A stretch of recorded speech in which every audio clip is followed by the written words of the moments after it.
Some parameterized tests require more than one input per invocation. A good example of this would be times where you validate a single algorithm, but you need to pass both the input and the expected result to the test. This is a match made in heaven for another type of source used in parameterized tests with Jupyter, and it's called addMethodSource. A method source needs to be connected to an actual Java or Kotlin method by name, and the connected method's return value will be used as the inputs to the parameterized test.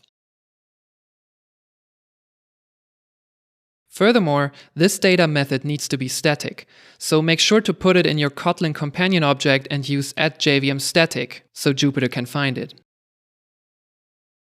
In this integration test, we want to parse card objects from two strings, where one part is the rank, like 2 or queen, and another is the card's suit, like hearts or spades.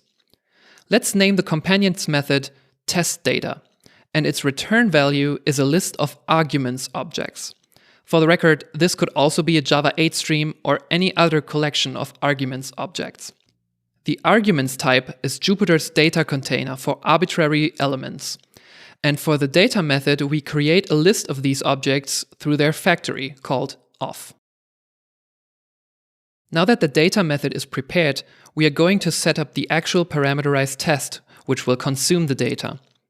As mentioned previously, the addMethodSource annotation is given the name of the data method as a string. And finally, the test method's signature is extended to accommodate the inputs. Depending on your IDE, you may or may not get some additional help here, and you can see that in my installation of IntelliJ, I will get a warning if the data method cannot be found. At runtime, this would generate an error, so it's nice to see this warning ahead of time. Note that because the data method is in the same class as our parameterized test, it's enough to simply state its name. If the data method was in another package or class, the method source cannot find it just by its name. So you would have to add the fully qualified class name as well, with a syntax that looks like this. If you don't want to couple your data next to your test cases, this would be the way to go.